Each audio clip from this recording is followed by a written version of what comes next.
Salut Ronan, qu'est-ce qui se passe ce matin à France Travail, la Nester là, parce que ils empêchent de rentrer là, on peut plus rentrer dans l'agence, c'est quoi ce bordel? Non, alors on est venu pour demander où ça en était, le recours, on est déjà venu il y a une semaine, par rapport au fait que je trouve que j'ai été victime d'une sanction qui est anormale et injuste, donc on est venu réclamer, la semaine dernière on est venu réclamer la levée de la sanction, et aujourd'hui en fait on est venu, j'ai aucun retour, zéro retour de la direction, alors qu'ils s'étaient quand même engagés à minimum me répondre. Et donc là aujourd'hui, ce matin, on est venu tracter sur le rond-point et au moment de l'ouverture de l'agence, en fait, donc il y a 2 agents de chaque côté de la porte qui nous empêchent de rentrer, mais ils nous empêchent pas de rentrer que nous, ils ont fermé l'agence, donc ils ne reçoivent plus les demandeurs d'emploi. Voilà. C'est incroyable ce truc-là. Oui, et ils nous ont envoyé, on est entouré par la police quand même, parce que je pense qu'on est très dangereux. D'accord, mais nous on n'a jamais été violents sur nos actions. Jamais, jamais. La violence, elle est de leur côté. Parce que se faire supprimer ces allocs, c'est un peu violent. Je rappelle, quand vous allez pointer, quand on vous donne une allocation, vous avez des obligations. Quand on donne de l'argent public aux entreprises, elles n'ont aucune obligation. Et ça, en soi, c'est inadmissible. Elles sont là que pour capter l'argent public. C'est ce qu'on est en train de voir à SBF. On pense que la société qui a retenu le flambeau après Renault est là pour capter les finances publiques et après, on n'espère pas, va se retirer. Et en soi, ça c'est dramatique. Donc non, l'emploi ne va pas bien en Bretagne, ne va pas bien dans le Morbihan, et vous avez raison de vous battre, et ne lâchez rien, et on est à vos côtés.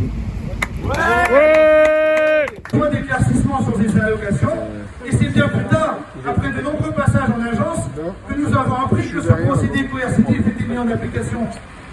En gros, ferme-la et marche, ferme-la et travaille. On n'a pas le droit de poser des questions sans recevoir de sanctions ou de contrôle. En ce qui concerne ensuite les procédures, elles n'ont pas été respectées. Le camarade en question apprend qu'il perd 30% d'allocation pendant 1 mois, alors que sa préoccupation première n'a pas été traitée.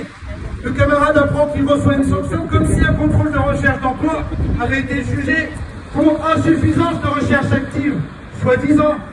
Or, nous avons rappelé qu'il n'a pas reçu de questionnaire de contrôle à la recherche d'emploi, auquel il ne pouvait donc pas répondre.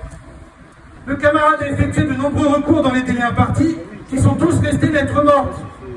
C'est pourquoi nous avons réalisé 2 passages en agence pour soutenir le camarade et exiger l'annulation de la sanction au motif de vice de procédure. Notamment, la directrice adjointe s'est engagée à faire annuler la procédure dans un accord tacite si le camarade poursuivait ses démarches autour de son projet professionnel. Toutes les démarches ont été réalisées. On a fait le deal, on a respecté le deal. Constatant que la sanction a été maintenue, nous avons dû repasser une 2e fois pour occuper l'agence jusqu'en début d'après-midi. La direction de France Travail est restée insensible et intraitable. Nous avons obtenu que le dossier du camarade était en cours de traitement, mais sans la moindre transparence, sans savoir combien de temps ça allait durer, sans savoir dans quel instant cela allait être traité. On n'a aucune visibilité là-dessus. En retour, nous avons appris que la direction régionale de France Travail Bretagne se permet de nous sortir tout un tas de mensonges et de ressortir des manquements de recherche à la recherche active d'emploi. Ils n'ont que ça à la bouche. Ils ne tiennent compte de rien, pas des vices de procédure, n'assument pas les manquements à leur mission première. Accompagnement, information, explication, indemnisation en bonne et due forme, c'est le minimum. Les précaires sont nombreux à recevoir des suppressions d'allocations. C'est une violence inouïe. On ne tient même pas compte du préjudice en plus de ça. Le préjudice que cela engendre, les problèmes que ça peut créer en plus, c'est double peine souvent.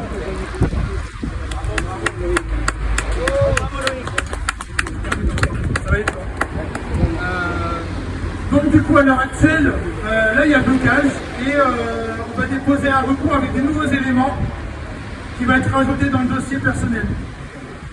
Donc on reste mobilisé là-dessus, on va réfléchir à la suite de cet événement. Oui, merci à tous d'être venus, d'abord.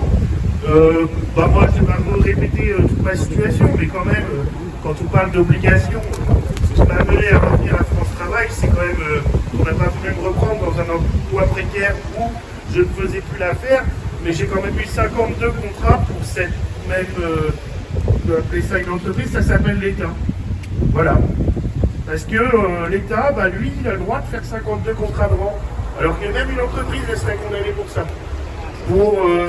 Et d'un coup, en fait, d'un seul, quand on est contractuel de l'État, en fait, bah, c'est bizarre, ils nous réembauchent 50 fois, mais après on devient incompétent. Il y a un moment où on n'est plus compétent, ou qu'est-ce qu'il y avait?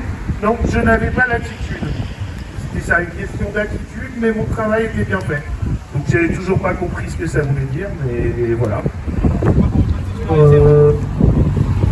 Bah, de toute façon, la précarisation, c'est aussi à France Travail. Hein. Je pense que déjà, quand on voit qu'il y a des services civiques qui aujourd'hui, on ne peut même pas parler de salaire, je crois.